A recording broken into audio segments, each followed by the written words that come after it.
everybody, it's Matt again. Today we have an awesome lesson for you today. We're going to talk to you about something that really is the polar opposite of everything you've ever learned about sales. And for a lot of you, it's probably going to be the first time you heard it. And for maybe a couple of you, you're probably going to get mad and want to turn off the video because it's going to bust every paradigm that you've ever heard before. And if you're a sales trainer, you're never going to want anybody to see this because it's going to ruin everything that you do. Today we're going to talk about a concept in sales training that they always talk about qualifying your prospects. We've always been taught that. When you get somebody in front of you, it could be on a list, it could be at a networking event, it could be anywhere you talk to them for the first time. The first thing that we're always taught, well maybe not the first, but one of the first things we're always taught is to qualify our prospects. I mean, it makes sense, right? So if you're talking to somebody, you want to make sure that the person's worth your time. You want to make sure that, if you're selling car insurance, that they have a car. If you're selling mutual funds, then they have some money to spend. I mean, it makes sense on its face. You want to make sure that you're just not killing a half hour and then finding out that this person had no ability to buy your product whatsoever. The problem is, it's totally wrong. The thing is, when we start qualifying our prospects, it's not a one-way interaction, like we're programming a computer and we don't have somebody on the other side that can figure things out. When we qualify them, we act like that though.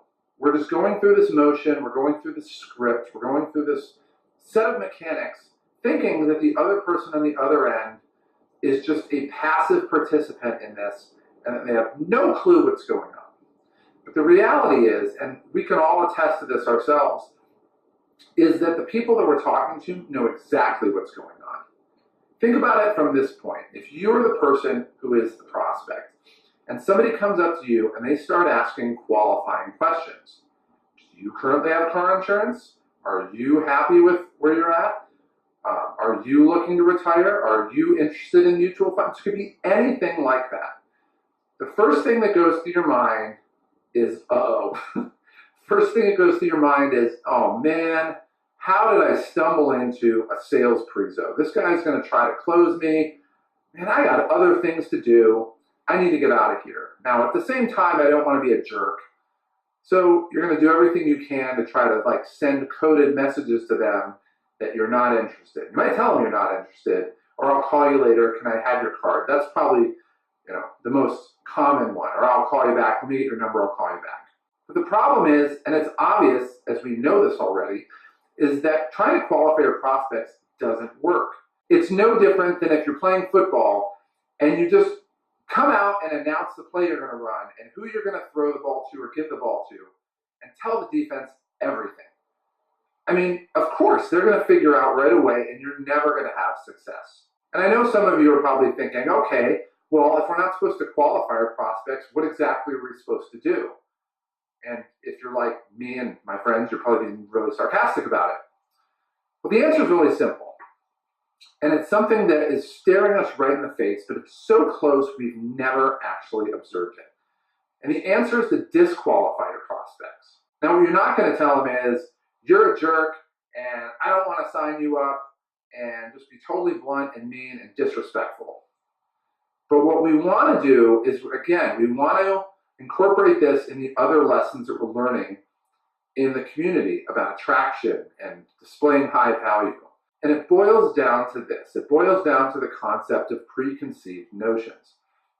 The person that you're talking to is assuming that you need a sale. They have no purpose in your world right now outside of them handing you money on a one-time or routine systematic basis.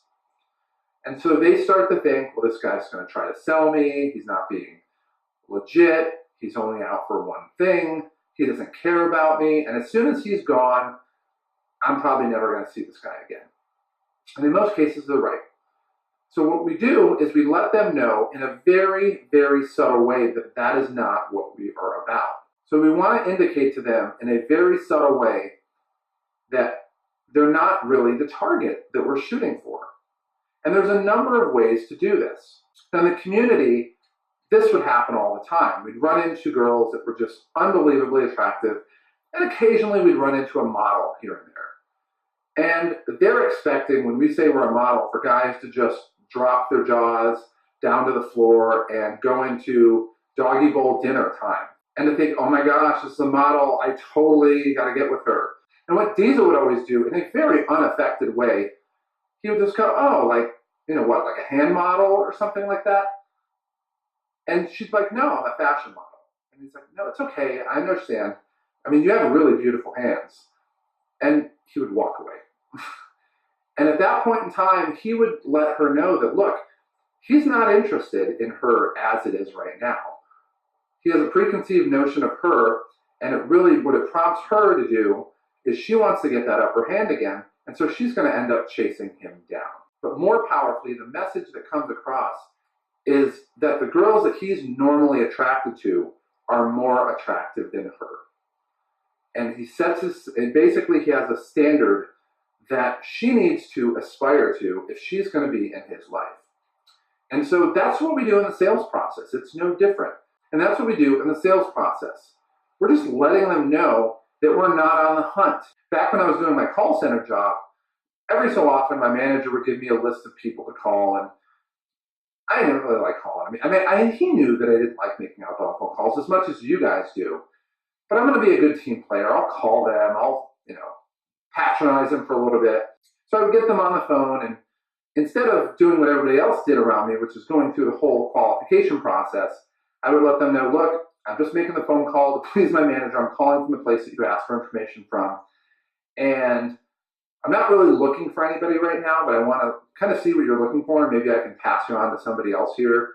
And I would go through really just doing a bunch of DHEs, things that really demonstrated a higher value, a lack of neediness. And it always got to a point where my true motive was not to sell them. It was not to get them as a client. And it got to a point where the person on the other end of the phone kind of just said, okay, Matt, enough. You can stop talking right now. How do I sign up with you? And for me, I was usually legitimately shocked. I wasn't looking for a new client. But it got to this point where I have people literally telling me, as an outbound call center rep, telling me that they want to sign up with me not even trying. And the root of that is the disqualification. It's basically making sure that I don't do anything to trigger a preconceived notion where they shut their ears to me and they just start treating me like all the other people have no idea what they're doing. People who are struggling, people who are desperate, people who are needy, and people who are really out for what they can get for themselves more than me. And it starts out with that concept of disqualification. Now, in your life and in your business, what can you do? It really varies depending where you're at. I can tell you in firsthand experience, if it's a contact center, the first thing you need to do is you need to turn off this motivation that I got to make this call, this person might be my next sale, and really get to a point where you're operating from abundance. And you got to understand, I did this when I didn't have abundance. I knew what my standard was, and I wasn't going to lower it. So if I had 2 clients or 30 clients, and a lot of times I had more than that, you should have a standard on what you're going to accept as what you're looking for. And what happens is people start to respond to that. And basically it's a self-fulfilling prophecy. If you get somebody who's going to be a really bad client, a leech, a soul sucker, somebody that you really regret ever signing up with you, they're not going to respond well to it, and you can move on. And it kind of self-selects. Whereas if you get somebody who truly is going to be a great client, who is appreciative, who values you, who gives you tons of referrals, and is low maintenance, and is really one of the people that you look at and say, man, I'm so happy to be working with this person. These are the type of people that are going to clamor to you. And it all starts out with the concept of disqualifying your prospect. If you're talking to somebody in person, it's the same thing. But the nice thing about when you're doing it in person is you can incorporate body language into it, because that's going to be the biggest part of what you're doing. And that's beyond the scope of this video.